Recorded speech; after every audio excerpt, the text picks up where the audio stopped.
Sasha Issenberg.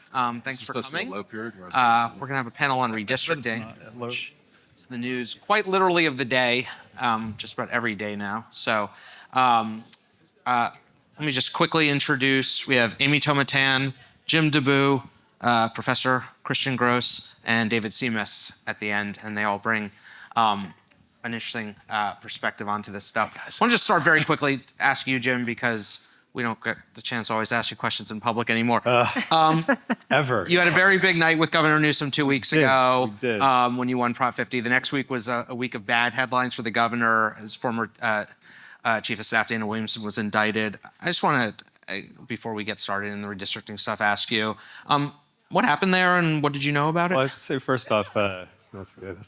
What happened there? First off, I would say he did not have all bad headlines, just Politico bad headlines, because he was down in Brazil representing the United States because the president decided not to send anybody to the largest environmental gathering in the world to talk about climate change. So he was doing that at the time. I think the big thing on what happened in Sacramento, obviously there are pieces of that, you know, the pieces that everybody's seen publicly, but I think the bigger thing is to take a step back and talk about how and what the Department of Justice has done in the past week and their losses, which if you look at what happened with Prop 50 and immediately DOJ right after that, Harmeet Dillon coming out and saying, we're going to file suit.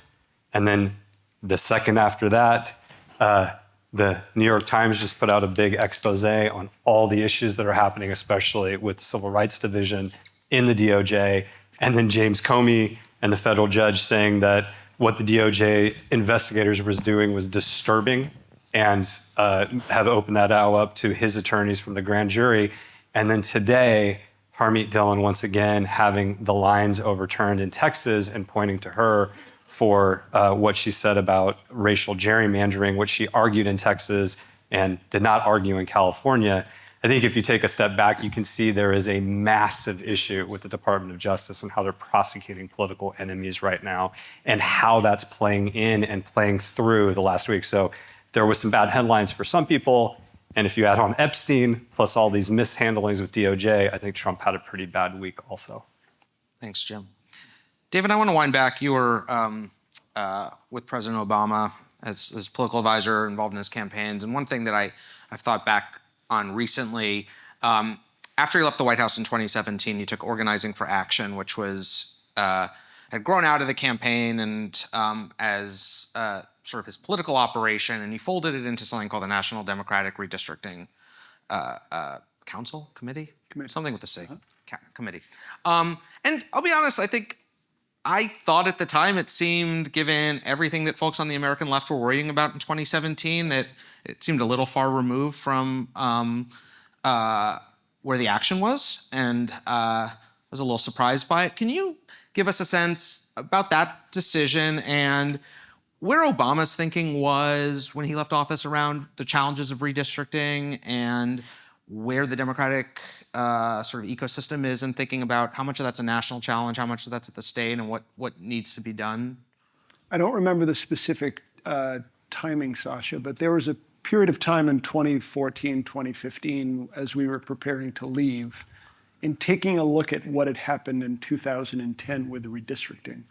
It was a perfect storm that Republicans took advantage of, but to their credit, they had built an entire infrastructure prior to 2010 to make sure that once that moment came, they had maximized redistricting opportunities in a way that Democrats, certainly we, had not. And so just seeing the structural imbalance that flowed from that, when we were thinking about, okay, there's this group Organizing for America, then Organizing for Action, what is the best utilization of this group of people in a way that has the highest impact? Doing the analysis of what had happened to say, okay, it is time to begin to construct this type of entity and organization to prepare for the redistricting that will come in 2020 and just approach it in a data-based way, in a clinical way, in a strategic way. You never know what the political environment is going to be going into that election, but you can create the conditions such that you've maximized your opportunity. And so that was the thinking. learn from the defeats, see where there's a gap, and then build in a way that I think has yielded some pretty good benefits on the Democratic side, and continue to this day. So that was the rationale, Sasha. And so your thinking at that point was that this was be something that would be settled every 10 years. And Professor Grose, that's largely the way that, with a couple of notable exceptions, the way our redistricting has worked since the mid-60s, that tethered very much to the decennial census coming in and reapportionment. And we're obviously in a very different moment right now in 2025. How should we think about what is happening now, has happened throughout this year nationally in the sort of context of redistricting? Has something fundamental changed, and what is it, if so? I mean, I think, like, just picking up on the last comments, on the Democratic side, the organization that started with the NDRC has helped build the infrastructure that's allowed for, Prop 50 to happen, for Democrats to basically fight back against Republican redistricting. But I mean, normally redistricting is done every 10 years since the 1960s. Redistricting is the redrawing of lines for U.S. House districts. As a professor that studies this, this was a time I was planning on writing a book about redistricting and communities of interest that I'm finally getting to after a few years earlier of a lot of things happening. And so a lot is now happening. This is extremely historically unusual. It has happened a long time ago in the 1800s. You wrote a really great article about it, Sasha. Yes, it has not been common at all in the modern era, right? Only Texas and Georgia since the 1960s have done mid-decade redistricting just because they want to. Until this decade, when a bunch of states are now doing it just because they want to. So we're really in a very unusual time to have the lines be redrawn, but part of it is, I think, there's an infrastructure that the Republicans created back in 2010 and earlier, and then an infrastructure that the Democrats have created in the lead up to 2020 that helps basically set the stage for where we are right now. So Jim, this current cycle, the 2025 cycle, started because Texas called a special session to redraw its lines at the urging of the White House. Take me back to when you first heard that was happening. I will say, as an editor at Politico, we heard Governor Newsom float the idea, I think first on a podcast interview he did in Tennessee, of like, California can do something. And it seemed bluster to us, and we didn't take it quite that seriously. And can you take us back? What was he thinking then? How seriously did you envision what would end up coming to pass in terms of changing California's constitution so that you could respond? Yeah, I totally thought it was bluster. And when it first started, I even thought the Texas stuff, I was like, there's no way.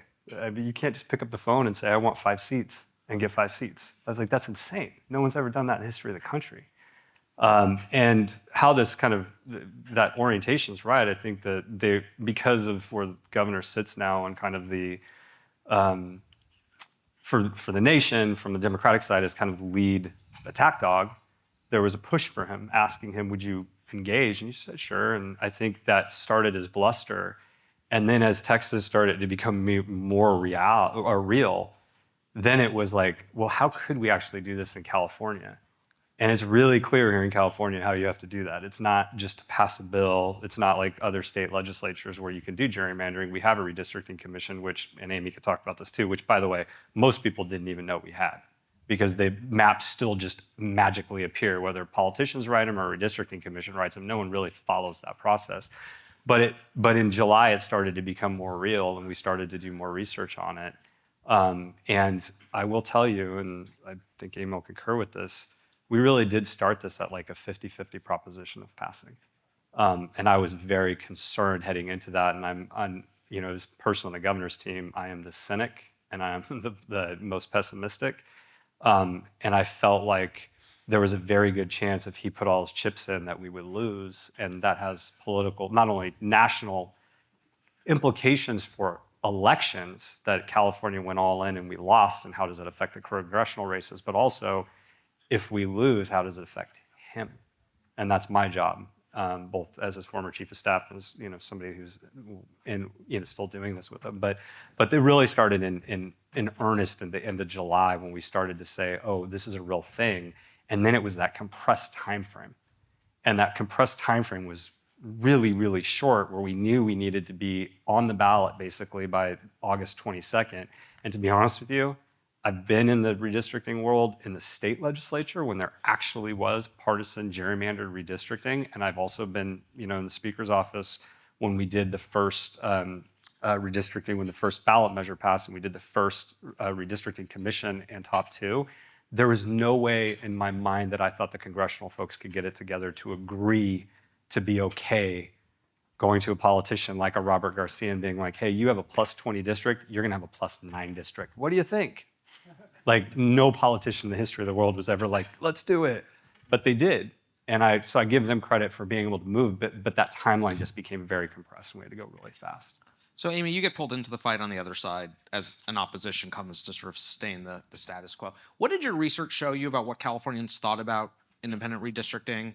I mean, Jim was flicking at this, but 2 ballot measures, 2008, 2010, that created the system for the state legislature and then for U.S. House maps. You guys did a lot of research. What did Californians think about that system? Yeah, I think Californians overwhelmingly across age, gender, political persuasion, they all agree that independent redistricting is the way to draw lines. I think we see gerrymandered districts increase polarization. They make representatives less responsive to their district because they're so safe. And so Californians overwhelmingly agree with that. However, here in California, and I feel this too, we have very limited opportunities to push back on DC, specifically the president. We are a navy blue state. We vote every year for president. We all know what's going to happen. A lot of us live in pretty blue congressional districts. And so our ability to look at DC and say, no, stop, I'm going to hold you accountable in a meaningful way with elections is pretty limited. And I think a lot of Californians feel very fed up with what to say the least, with what Donald Trump is doing. And DC, and this presented them an opportunity to what they thought was push back on him in DC. And our position on the No campaign was that you can't just burn down all the institutions in order to hold him accountable, and we felt like there were other ways. But I think broadly on this issue, people are very supportive of independent redistricting. I got radicalized on this issue. I worked in the legislature in what we called the high tide district, and part of our district, and this was before the commission, part of our district was so narrow that when the tide was high, it was cut off from itself because they had drawn a seat for my boss that spanned 5 media markets and I think 6 counties. And, it's really hard to represent Santa Maria and San Jose. They don't have a lot to do with each other. And so, I think people saw a great improvement in the quality of their representation post redistricting reform, but I started calling it the Trump hump. People couldn't get over that. Their desire to punch Trump trumped their desire to keep redistricting. Christian, there was a push over a couple decades towards independent redistricting commissions, pushed in various places by partisan actors, but by a lot of good government groups. One of the things we can get to in detail, but the experience of Amy's side was those good government groups were no longer eager to be part of a coalition to protect these. Do you think nationally we're gonna look back at a period of, 20 years as like the high watermark for trying to rethink redistricting, and we're moving back towards a politicians redraw their districts phase as just sort of the default? Maybe. I think it's possible. I mean, I think Virginia is going to redraw their lines. They're going to get rid of the commission, at least temporarily, if not forever, and get 3 additional Democratic seats. I think there would be interest in Colorado to possibly change it. I think the problem is the independent commissions had been implemented primarily in purple and blue states, purple states that have become blue, and then blue states. And so, for it to really work under this current context, you need to actually have Oklahoma do an independent redistricting commission when California does an independent redistricting commission. So I think we might see a move away. I'm not 100% sure though. I take a solace that Governor Newsom is the front runner for president and has made national redistricting reform center to his emerging campaign. And so he's going to want to implement that when he's elected in 2029. God, why would you say this? The worst job in the history of the world. And so, but there's different, basically there's cross pressures. I could actually see it going really away from that completely, or I could see there being, some potential window for something national. But I do think in the short run, there's going to be a move away from commissions in places like Virginia. David, take me into the mind of Democratic politicians. Jim brought this up, but it is really notable, I think, in California how quickly Democrats in this delegation acquiesced. Something similar happened in Texas. There were a couple of Texas Republicans who resisted. But one of the push-pull, even in situations where legislatures do draw their maps, is what might be best for the party isn't always best for incumbents who, even if their seat won't become more competitive, they don't want to have to learn a new media market and go to, I've been going to that Farm Bureau for 20 years. Why the hell would I start learning where a new Farm Bureau is type thing? It is really remarkable to me how many sitting members of Congress have sort of gone along with and encouraged, with some notable exceptions, this happening in their states. What does that tell us about where Democratic politicians or Republican politicians are right now? That 43, whatever we're up to, Democrats in this delegation were willing to sort of throw their careers up in the air to some extent? Yeah, for this? For me, it's the centrality of the Trump moment. And it's hard to talk about either a Democratic elected official or Republican elected official's incentives without beginning and ending with the way the president fits into it.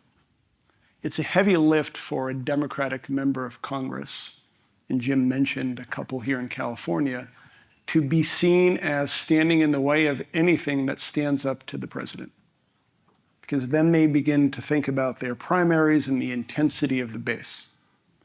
And so the question for me then, based upon what the professor just talked about, is once we remove the president from the equation and what that new political environment looks like, that then is the big question. But essentially, now the pushback is, even if you look at some of the reporting in Illinois and some of the coalition politics around who is affected, what districts are you talking about, which in many places are predominantly either Black or Hispanic districts. And all of a sudden, you begin to have very, very complicated coalitional politics on the Democratic side. Now, complicate that further by if the Supreme Court says, in terms of the Voting Rights Act, that it's unconstitutional to take race into any consideration whatsoever in drawing lines, certainly at this point, what that then does to the intensity of the coalitional politics. And so for me, the thing I'm looking for most is the next big seismic event is going to be that Supreme Court decision and how that ripples through the reaction among both Democrats and the decision of Republican legislatures in the South. Let's come back to that in 1 second. I want to hear from each of you about what actually unfolded in that campaign, though. Jim, so you thought 50-50 proposition, you said, starting it. Normally, you would not initiate a ballot measure with never. the type of polling you saw. God, I dream when I'm on the no side that something starts at 52. But you went ahead anyway. What was your sort of theory of the case? What did you think was the path to victory? What did you expect your opponents to be doing to keep you under 50? I mean, the theory of the case, just very direct. And this is why I'm a little bit more altruistic on the California congressional delegation than I probably am. Because I'm pretty, when it comes to politicians, I am pretty cynical. They couldn't win if California didn't do this. And this wasn't about are we going to give ourselves the ability to play in the 2026 election? Couldn't win a majority, a House majority. To win it, have just the opportunity. Again, this was an election. We were asking Californians to vote to give us the opportunity to put these seats in play. And the D-Trip truly believed if we didn't do this, they had no shot at winning back the House. That is a very different dynamic than a member of the legislature or a member of Congress saying, I want this restaurant to stay in my district, which, by the way, I think happened.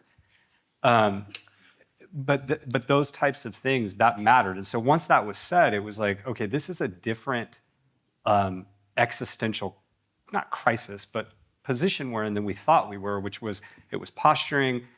what could this be? But it was like, if California wins, not only do we put these 5 seats in play, we protect 4. So it's like not a net 9, but it's like real.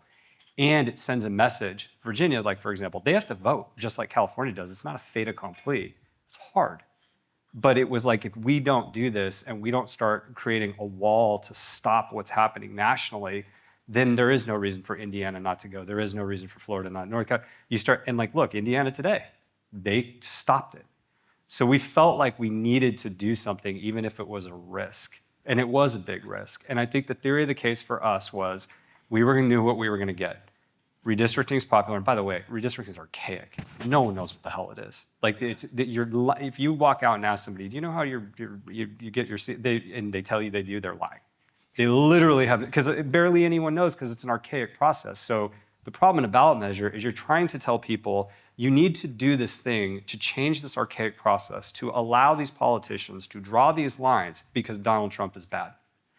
I was like, there's no fucking way that we're gonna be able to tell. But what it boiled down to was this idea that was an actionable presence.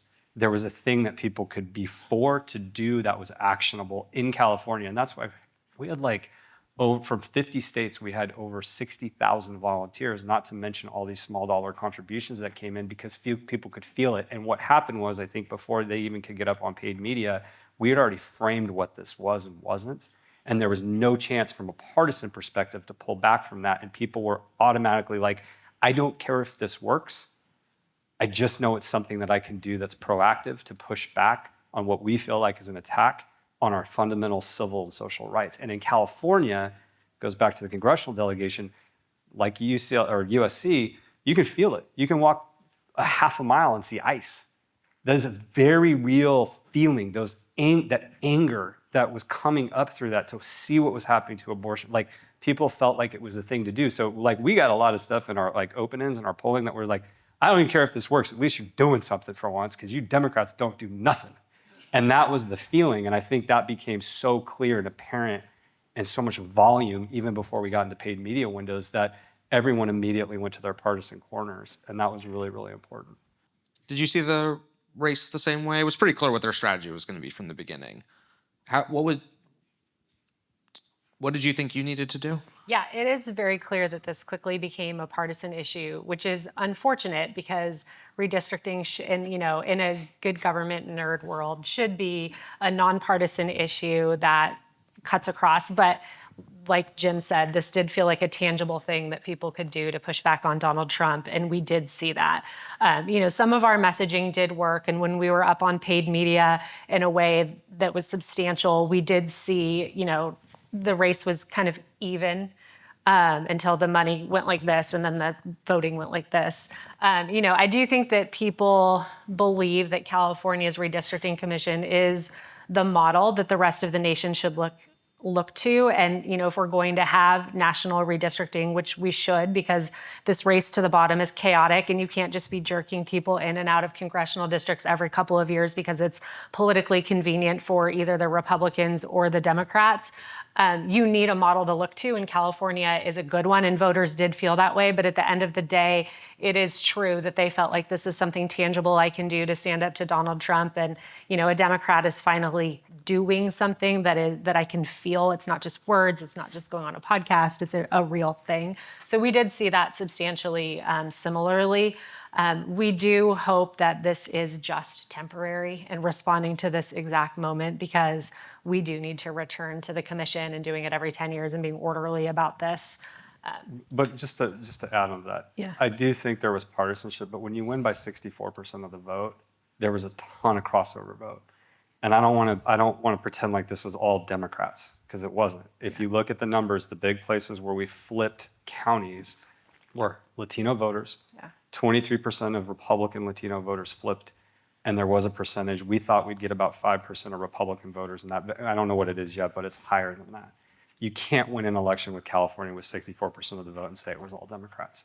It was no party preferences and some Republicans, and even tangentially, I have like a few friends who are hardcore Republicans, but they're not MAGA, who said, I just can't deal with this anymore. I'm going to hold my nose and vote yes on this. And just so everybody knows, this does roll off. If the other argument that the no side was making is the politicians are just going to continue to, it's what Arnold Schwarzenegger kept saying, which he like clearly didn't read the ballot measure. There was an end point, and you have to go back to the ballot. So if they want to do this again, it won't be me because I'm going to be retired by this point. But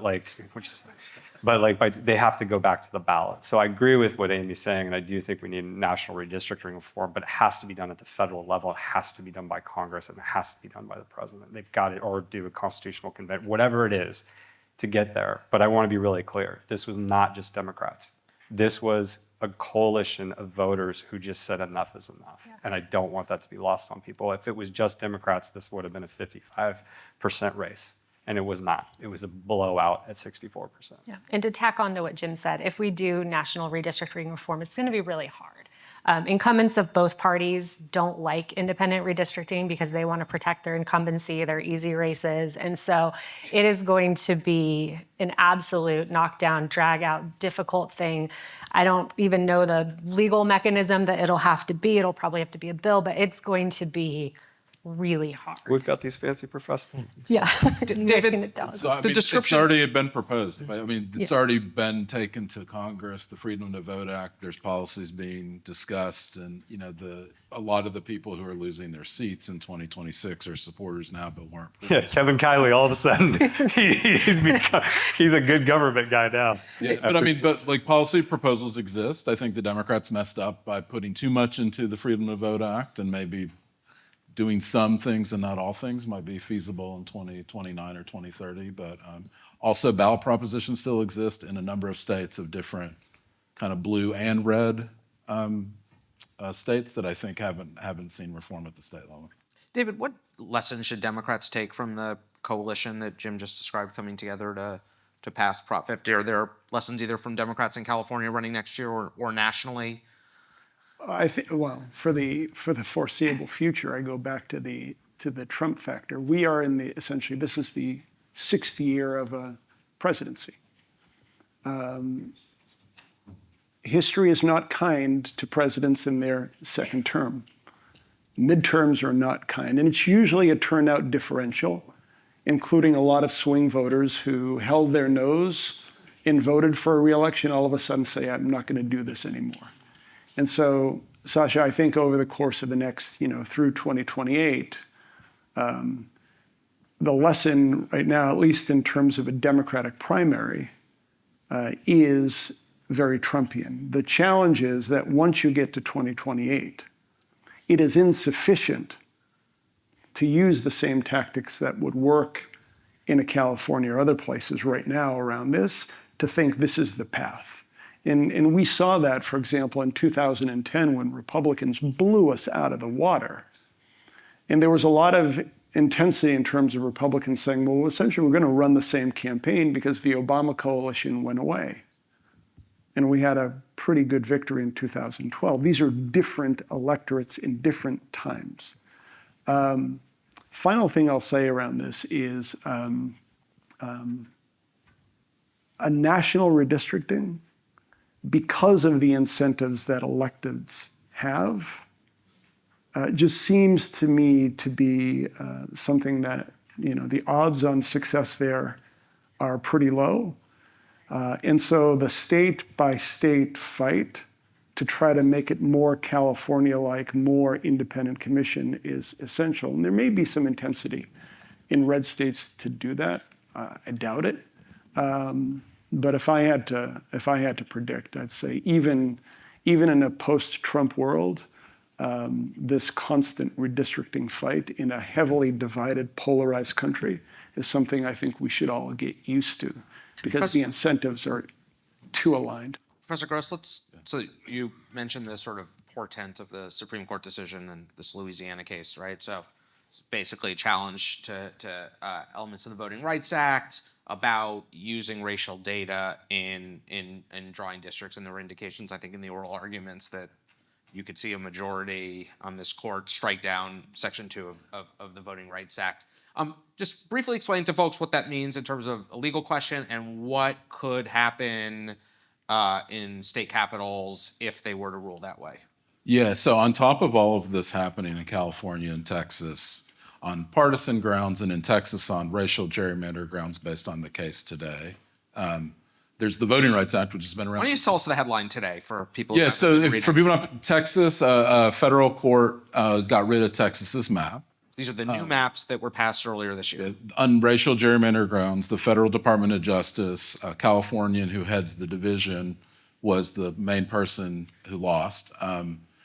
Argued the argument that won was that Texas's map gerrymanders on racial grounds, and there's a lot in the case. There's a lot in it. I read it this morning, and the main thing is for now the 5 districts that Texas passed are going away, and the old map is going in place. Now, more than likely, it'll be appealed to the Supreme Court. If the Supreme Court takes it, the Supreme Court will then put the map that passed in 2025 back. But for now, for probably the next 2 weeks, the 2021 Texas map is the map that will be on the ballot in 2026. And then if the Supreme Court does not act, it will continue for 2026, which will mean the redistricting war's winner will be the Democrats by a few seats. But more than likely, Supreme Court will take it up. In the past, when they take up redistricting cases, they don't.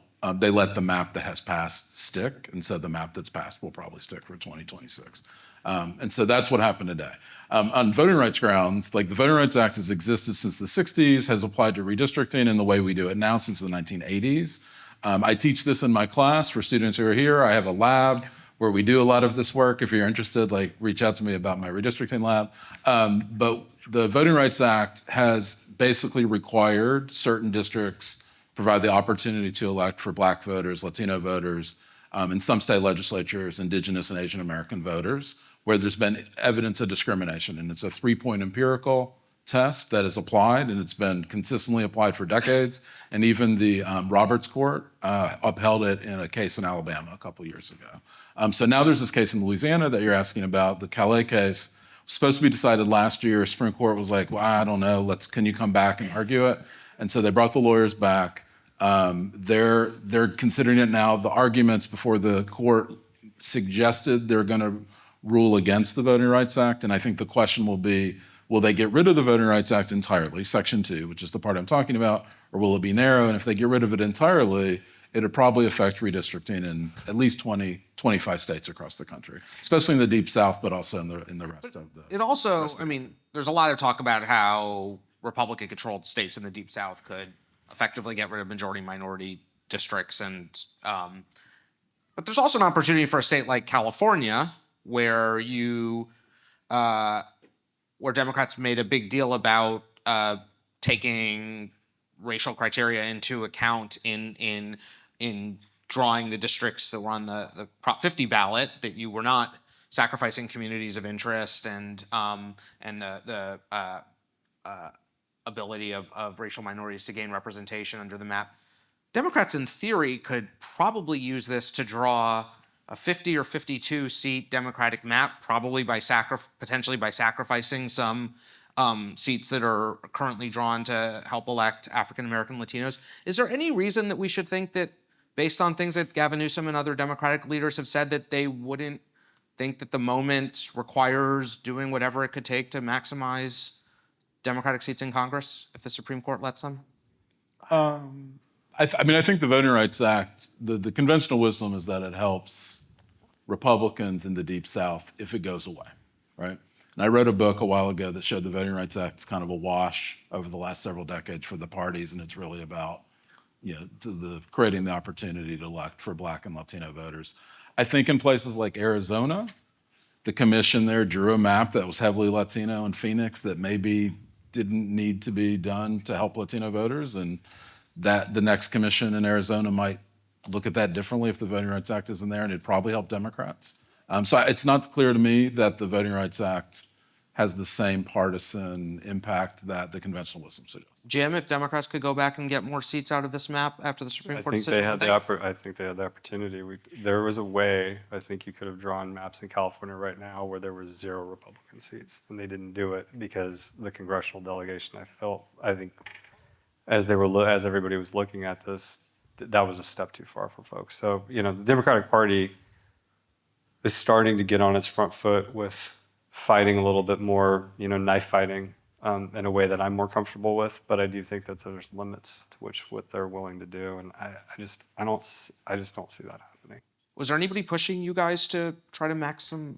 There's people pushing us to do all sorts of stuff. You should have heard the crazy things that they told us to do. But smarter people prevailed, cooler heads prevailed.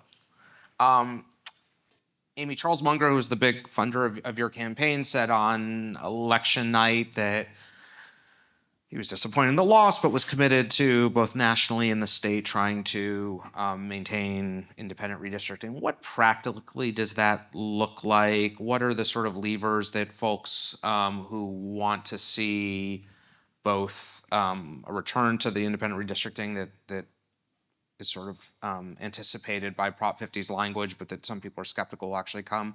What can you or Munger or others do, and what do you see as the sort of looming conflicts coming up over redistricting in California? Yeah, I think, Charles did feel disappointed at the outcome of the election, but I think he also felt really good that we spent the money we did educating Californians about the value of independent redistricting, because 2008 and 2010 were a really long time ago. Those of you that are students, I don't want to know how old you were because I will feel old, but you've not voted in elections with gerrymandered districts before, because this all happened well before you were able to vote. So I think he feels good about that. I do think national redistricting reform is probably a conversation we need to have and all get involved with. I think there's a lot, the devil's in the details as always, so we want to make sure that whatever's put forward is solid from a policy perspective, particularly for Charles, who's a very detail-oriented and policy-heavy person. He's not someone that just likes the concept. He really wants to get in and make sure that it's solid. So I think we're still assessing what that looks like. I do think he is committed to redistricting here and nationally, and so, looking at what that is going forward. David, I think, Yeah, do you think Charles is going to get behind some Republicans in California and have them support redistricting reform with Democrats? Because that'd be powerful. Yeah, I think if you look at the campaigns that we ran in 2008 and 2010, they were. No, I mean right now, because like actually financially backing reform in states outside of California, that'd be really powerful. Yeah, I can't speak to what he will or won't spend money on specifically. I do think he's a person that does not have a partisan motivation behind redistricting. He believes in it for its own sake. I think, he filed amicus briefs in a couple of cases where Republicans had challenged the redistricting commission, and so he doesn't care if Republicans benefit or Democrats benefit. He just wants the concept to go forward. He also has been clear that he is a Californian and this is his home, and that's why he's chosen to get involved here. But, I do think that he feels this issue is important enough. He's taking a look at everything. David, I think Christian joked earlier about Gavin Newsom running for president as the great national champion of redistricting. But as a veteran of Democratic presidential campaigns, to what extent do you think this will be a conversation in the Democratic primary in 2028? Do you think that what has happened this year has changed either from interest groups or coalitionally, that the interest of Democratic voters in the policy around redistricting and less the issue itself and more, you can see the 30-second spot or the intro, 2-minute video about when President Trump did X, I stood up to him and did Y. When Republicans in Congress did Z, I stood up to him. While other people were basically stepping aside, I stepped forward. And so you're going to just see, I think, especially among candidates running for president, one of the first things is how much of a fighter were they in this moment that required that type of fight. So I think that's table stakes that Democratic candidates are going to have to bring to the table. Similar to the case, although you can't compare the Iraq War to a redistricting battle, but in the lead up to 2008, those issues where you stood up to President Bush were essential and important to Democratic primary voters. And so I think you're going to see a piece of that. The final thing, though, there are two big variables. One is what happens in the midterms in terms of can Democrats take the House? Can they have a good shot in the Senate? What are the conditions that flow from that? Because the makeup of the Democratic base in terms of voters will look different if there is divided government versus a 4-year Republican rule in terms of the intensity of that fight dynamic. But I think it's going to be table stakes for all candidates to show how in this moment they stood up to the president. Jim, I think you pointed out that the language of Prop 50 makes this temporary, that by 2030, the normal decennial process will go back. I think a lot of people are skeptical, not because of what Prop 50 says, but because if this was defined as a response to what Republicans were doing in red states, it is very hard for me to imagine, unless the courts intercede, that states like Texas would be in any different position 5 or 7 years from now than they are now. What do you disagree with folks who are skeptical that why wouldn't California Democrats be back at the ballot trying to permanently or indefinitely remove independent redistricting if they see by 2028 that Texas and Missouri and whatever other states you've cited haven't reverted to a different process? They have to run another ballot measure, and they're not easy. Okay. I mean, honestly. But that's not a matter of principle. Huh? That's not a matter of principle. That's just a matter of efficacy. principle. I mean, everybody wants everything to be unicorns and fairies, but they're not. I mean, nationally, you know what I mean? So, like, I think that the thing that's powerful is the opportunity to do it again. And if you want to fight those fights, and this was the whole thing with it was like, should we be fire with fire? That's not good. We need to be, policy driven, all that. At the end of the day, people are looking around going, do I want to be in a country where these things are happening and I'm watching things being taken from me from one person? Now, that doesn't mean that, Vice President Vance will have the same type of influence that Donald Trump does. But I think if the rest of the country is continuing to do this, I don't think Californians are opposed to the idea of continuing to fight back. But I don't you have to go, the difference again is, the president can't just pick up the phone and call whoever the governor of California is and says, find me seats. He can do that in all these other states. So if California wants to fight that fight again, I'm sure that the electorate will determine whether or not they think that's a rational and fair thing. I think it'll be hard to go back and ask the people again to do it unless all these other states are continuing to operate in the way that they've been operating, which is just he says to do something and they say yes. Although I will give Indiana credit. They said no today. It's the first time we've seen the president get kind of told, go pound sand. Amy, are you preparing to be back in this fight 2 years or 4 years from now? It sounds to me, I do not see how it's not inevitable that Democrats aren't coming back to the ballot to do this again, right? Yeah, I do think we are prepared to hold everybody accountable that this is temporary. But like Jim said, you do have to run a ballot measure. It's expensive. It's difficult.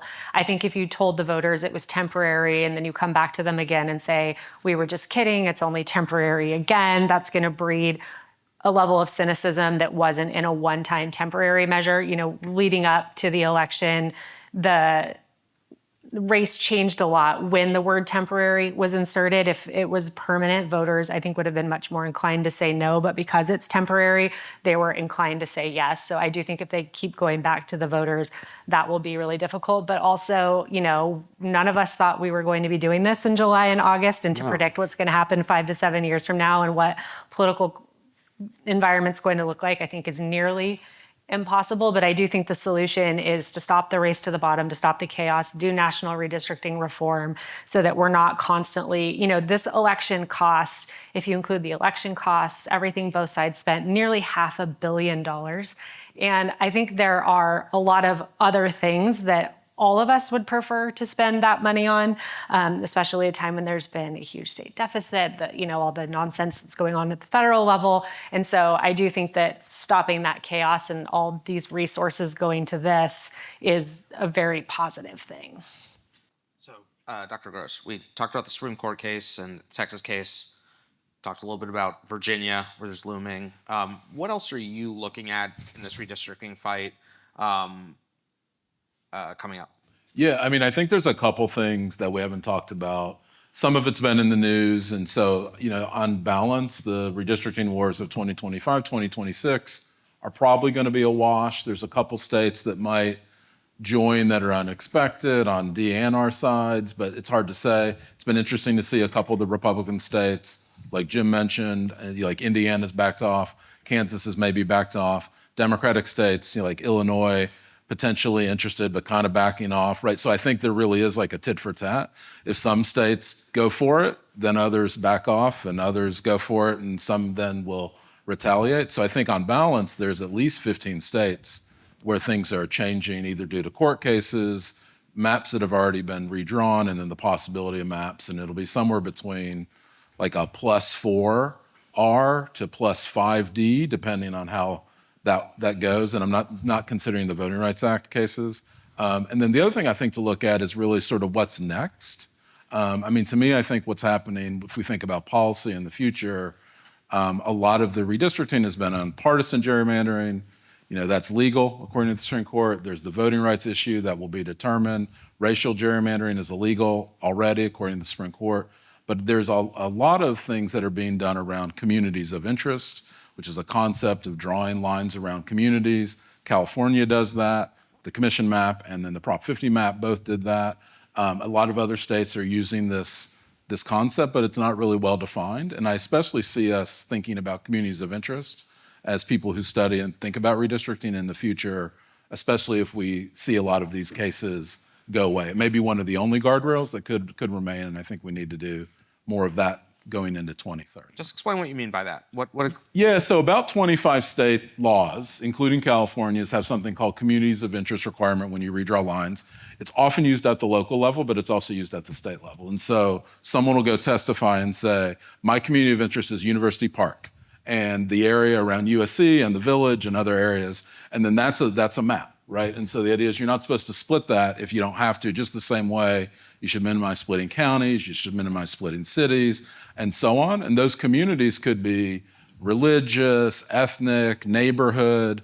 They're basically self-defined, and I think like that's kind of the future of where redistricting could go once we get aside the partisan and some of the race issues, depending on how the courts go. So I think that's something that needs to be defined better, especially if there is national legislation. I think defining that is going to be really important in national legislation. And I would just add on, the communities of interest piece is really important. I mean, if you look at California, if you're just saying, for example, we're going to keep Latino voters together, a Latino voter in Coalinga is very different than a more urban Latino voter in, say, Stockton, but in a world they could be kept in the same congressional district because the driving distances between those two are such that they could be one congressional district, but the interests those communities have are very different from one another. So going forward, I do think that is a really important concept in terms of keeping folks together, or even in the case of I think it's Congressional District 2 now, which has Santa Rosa, Redding, Chico in it,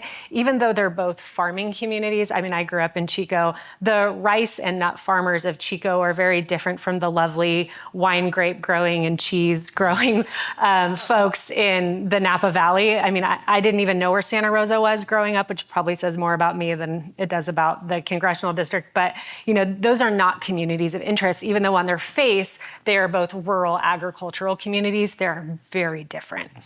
What did you learn over the course of this campaign about what Californians know about what district they're in? How much, I mean, there were a few assumptions.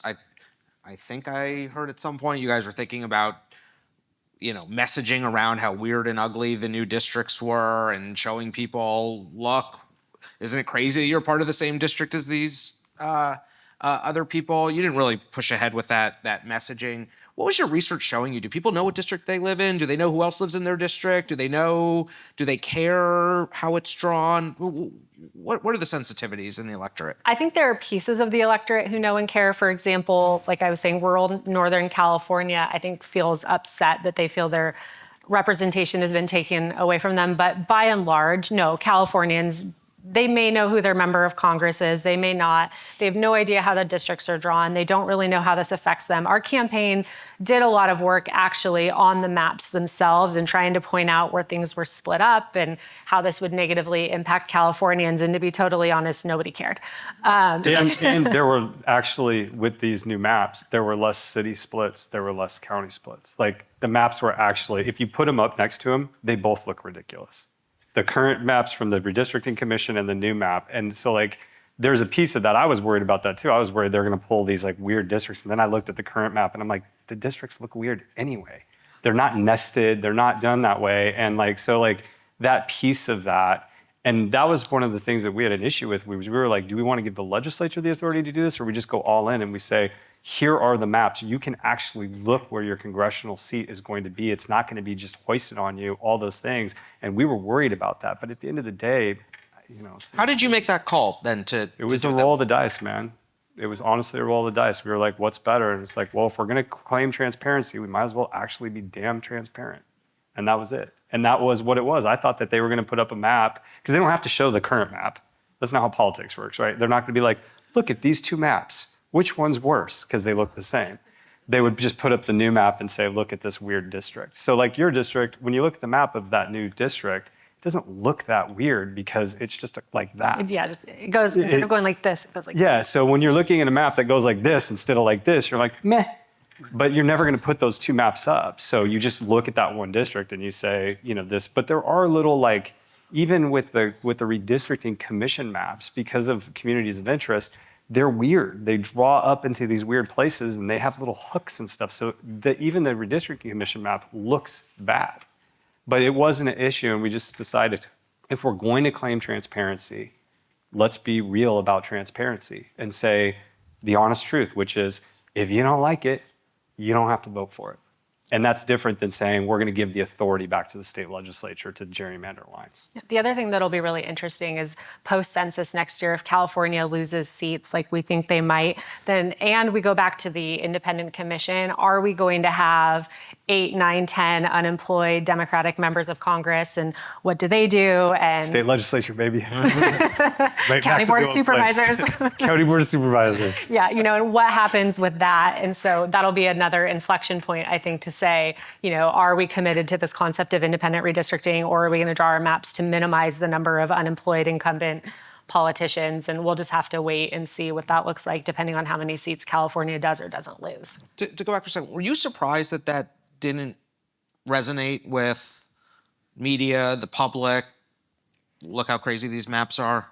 No, number one, the maps were not egregious because Paul is very talented and good at his job. And This is then Paul Mitchell, yeah, the Paul Dana Mitchell, Williamson the famous map maker. And then, and who knew you could get famous by drawing congressional maps? It's amazing. And number two, you know, I think in today's media environment, people can't tolerate really detailed policy conversations about the fate of democracy and representation. And what does this mean for our institutions and our norms? People are either saying like, no, I want to punch Trump in the face, or I really love Trump, and there's not a lot of that in the middle. It's not the moment for a highbrow conversation. I don't think people just, the media environment doesn't tolerate it. Our polarized society doesn't tolerate it. And that's unfortunate because those conversations are important. That's why I so appreciate everyone spending their day here today, because these conversations are important, but it's not the moment that our media and our, you know, politicians are living in. Amy teased me with the conversation of the offer of a highbrow conversation about the nature of representation. So, Professor Grose, does this make you, should citizens think differently about the nature of their relationship with their representatives in Washington as this is becoming just another sort of tool for political control, right? I think for decades this lived in a place that was at least arm's length. Courts had a lot of opportunities for review of egregious efforts by politicians to sort of maximize partisan opportunity. Some of those legal guardrails may be coming off now. Should citizens think differently about who's going to Washington and how and why? I mean, yeah, definitely. And I don't know if this is changing as the way you describe it as much as it's just always changing, right? So in most of the districts for the U.S. House, it's always been relatively uncompetitive since around the 1990s, since redistricting in the 1990s. And it's like, what version of lack of competition do you want? And then with the legal guardrails going away at the federal level, it makes it easier to do this constantly in the mid-decade period. However, I think that, you know, I think the Prop 50 campaign, you know, opened people's eyes up to things. Like my hairdresser was like, what is this about? is who's going to represent me? I really like my current representative. And I was like, oh, we'll be the same person, actually. Like, so I think some people were paying attention. I mean, maybe not that much, but 11.5 million people. yeah, It's not bad. It's really, I mean, as somebody who studied redistricting for 15 years, I teach students about it. I have a lab. I have like former students who've gone on to become redistrict commissioners, work for various redistricting in their later careers. No one ever cares, and finally people care.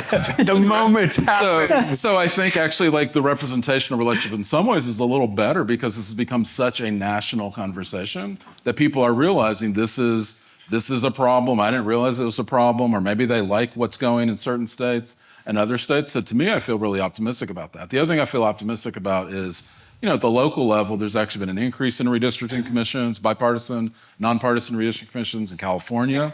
A lot of counties and cities use them and have used them really well. That's not going away. This is all about the U.S. House because it's so close in control, but the representational connections go elsewhere. But how the lines are drawn make a huge difference for how voters perceive the legitimacy of the system and the representatives. David, you're a former elected official and one-time ambitious politician. Do you think that this will change the types of people who want to run for House districts? I mean, there's some idea you had stability in your district lines for a 10-year period. If you could lock in a winning coalition, you could sort of anticipate building a career in 10-year increments. I think that probably said something about how seniority was awarded in the House, but also about local political stability. If you're it's kind of crazy to me that there were people who were elected 12 months ago thinking that they were representing one part of California who are now running for re-election 12 months later with a totally different set of voters than they began the term with, right? And versions of that may be happening in other states over the next few years. Is that going to change who runs for office and how they think about this fitting into their political careers? I mean, on the margins, but the real impact is you have some ambitious young man or woman, and all of a sudden they wake up and like, oh, I'm now in this district, or oh, I'm no longer in this district. And all of a sudden the calculations begin to change. These are political entrepreneurs. These are individuals who have been in these fights and for a variety of different reasons want to serve in office. And the lines and the map that you have is a big part of the consideration. But the broader issue, like just from a pure salience perspective, where redistricting and line drawing fits in the top 50 or 60 issues doesn't come up. But for that individual whose career is based upon where those lines are, it's a big, big deal. And that will continue to change. We're going to move to questions from the audience now. So there are 2 microphones on either side. I'll start here. Yeah.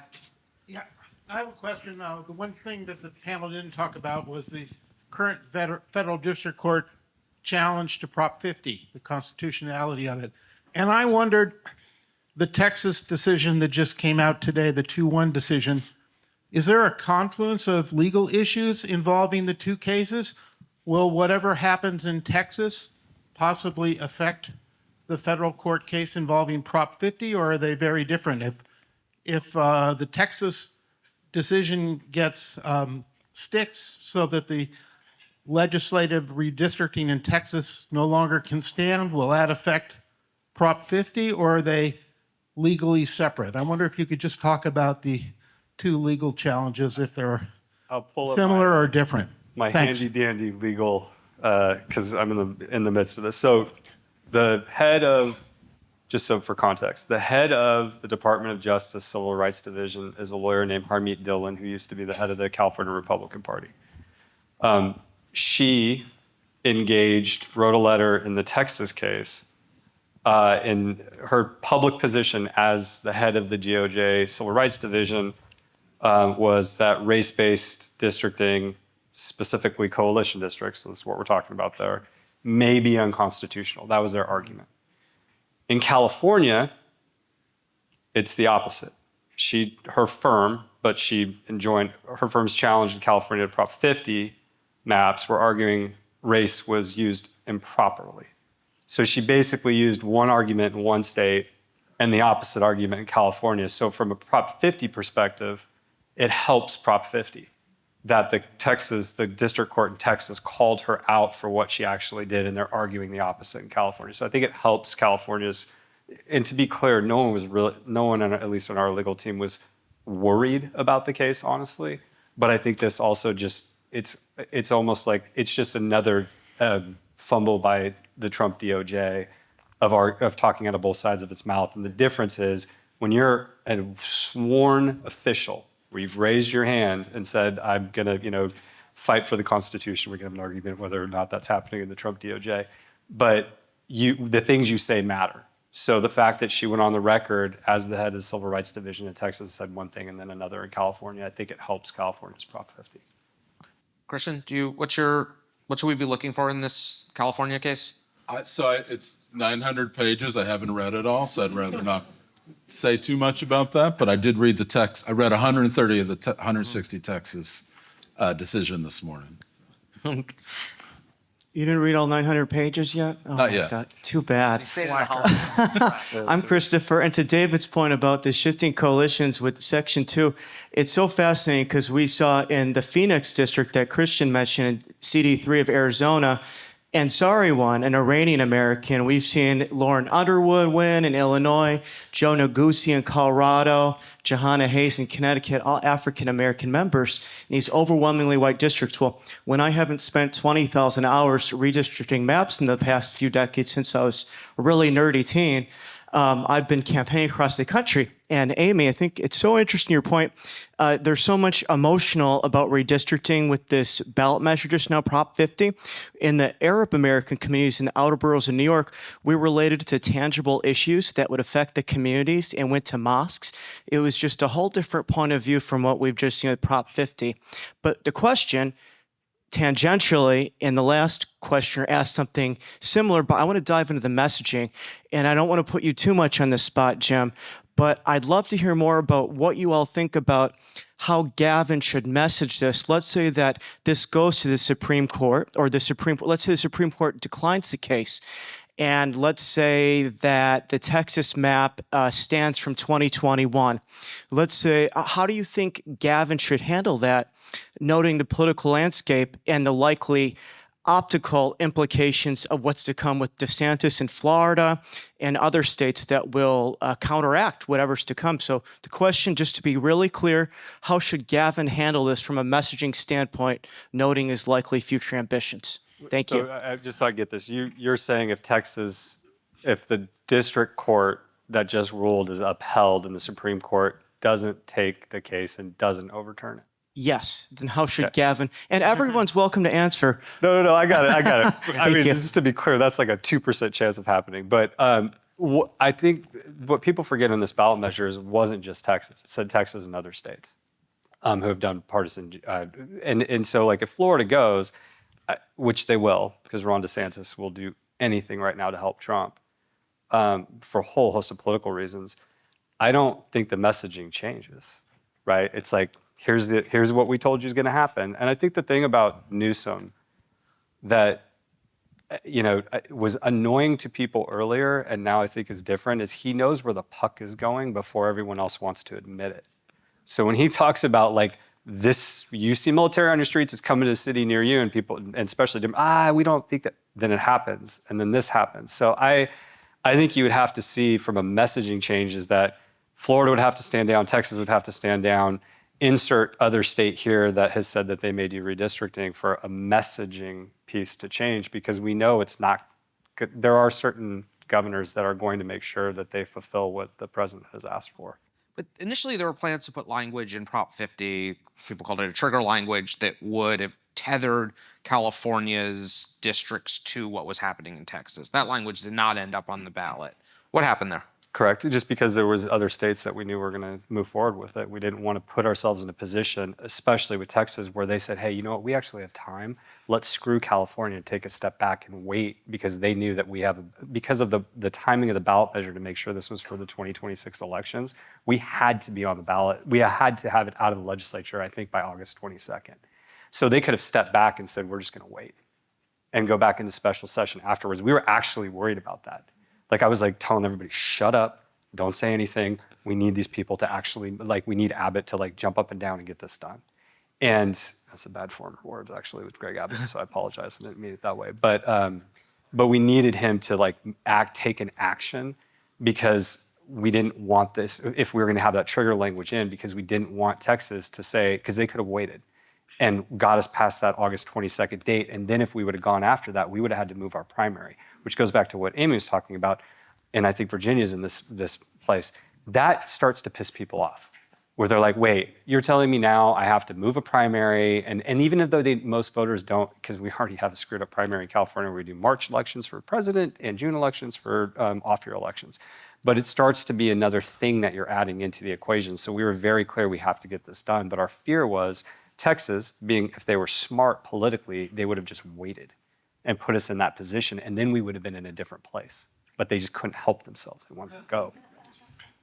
Yeah. Thank you for sharing your perspectives probably as a new immigration or someone in the middle or some people in the middle. I want to know what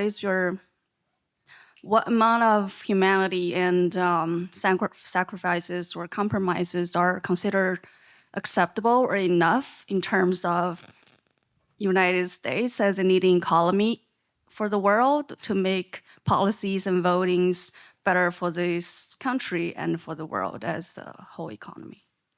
I mean, I can take this kind of from the good government side of the house. I mean, I do think the United States is in a difficult moment, right? We're seeing our institutions come down, but we still live in a country where we have free and fair elections. I think with Prop 50, though we were disappointed with the outcome, it was heartening to see 11.5 million people, even though that's still probably a lower turnout than should be making this magnitude of a decision. But 11.5 million people chose to fill out a ballot on one ballot measure on a esoteric practice that does not impact their daily life because they wanted to make their voice heard. And so I think that that's something for all of us to keep in mind, that, you know, we do still live in a democracy. It's worth protecting. It's worth making our voices heard. You know, I think we've seen that with the No Kings marches with people coming out. So, you know, that is something that we should still fight for. Hi, I just want to sort of relate to what you're talking about, and that is, regardless, I don't think that the Proposition 50 sets a bad precedent for the future because of the immediate need to limit the damage to democracy, number one, and also I'm in the life science industry, so there are all these cuts at the NIH and the CDC. We're losing a lot of institutional knowledge, and when you lose grants there and you lose grants at universities for scientific research, it affects all of us because you're not finding life-saving cures and treatments and all the rest. So I hope all of you agree that, you know, that it's a worthwhile, I'm sure you all agree that it's a worthwhile proposition. Do you have a question? Sure. Hey, my name's Cliff, and I was just wondering, what are your thoughts on proportional ranked choice voting, given this hyper-partisanship and the prospects that you could increase ideological and other demographic representation using this kind of preferential voting system? Professor Grose, let me take that back a second. Do you think this is going to open up a broader conversation about election practices? And what could that? Yeah, for sure. Are you a student here? Yeah. Yeah, so you should take my class. We're literally discussing approval voting in class tomorrow, right? Like not what you're asking about, but other systems. But I think it will open up a broader conversation, right? I mean, there's always people who are looking to reform how we do our elections to make them better, and it's like, what does better mean? So the ranked choice voting is very hot right now among the reform community. It's gotten really, like, a lot of people on the left have gotten kind of into it. It's sort of fizzled a little bit on the right. But proportional representation, I've heard rumors it might go on the ballot in a state down the road. Not this one, but like another state in the rest of the country down the road. There's always changes. Alaska put in a ranked choice voting top four system a couple of years ago that changed the winners. The types of people that won were more likely to be moderate Republicans and in one case a Democrat.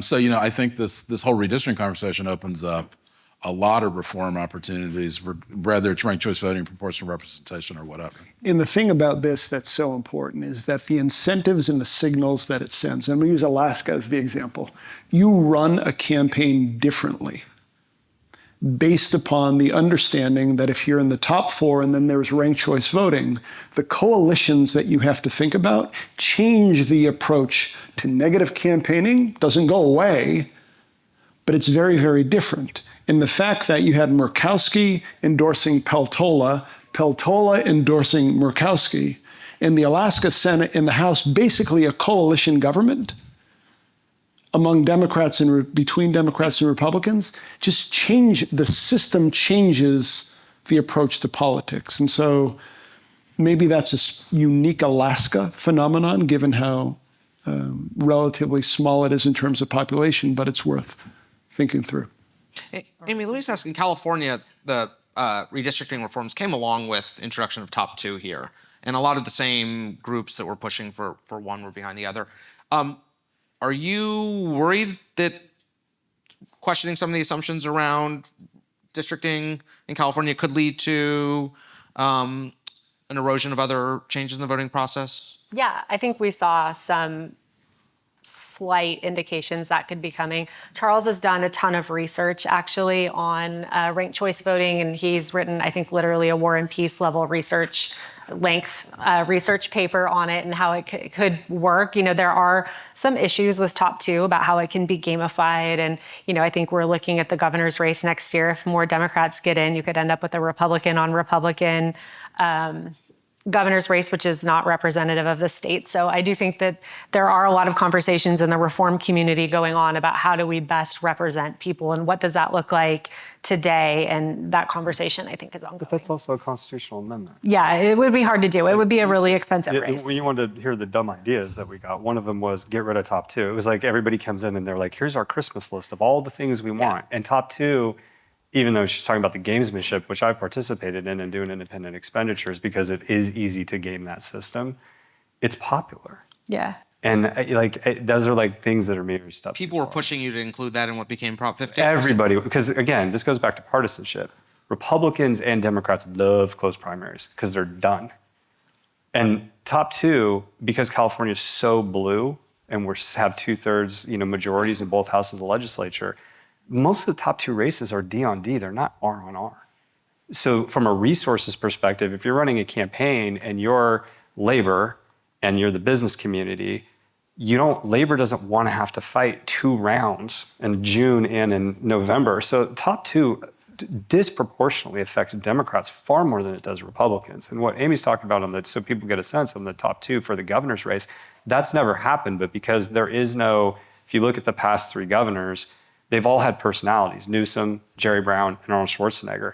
There was never a chance that those guys were going to be in a top 2, but when you're looking at the field right now, most people don't know who maybe that's not true. Most people don't know who Antonio Villaraigosa and my old boss is anymore. They may know Katie Porter, they certainly don't know Betty Yee. So these Republicans that are right at 15 each, if they sneak through, you could have this scenario where you'd have a Republican governor in a state that would never elect a Republican governor and who would subsequently a day later get recalled. And then the third of the state who are NPP voters, and I'm one of them, having top 2 feels good to us because we still get to participate in primaries and make our voices heard. But I think ranked choice could also feel good to the NPP voters where there's an opportunity to get in there and make your voice heard. So I do think there are ways to reform the system that also, that third of Californians who are NPP and politically don't align with either party would have an opportunity to participate in primaries. That's our time. Thank you, Amy. Thank you, Jim. Thank you, Professor Grose. Thank you, David. Really enjoyed this.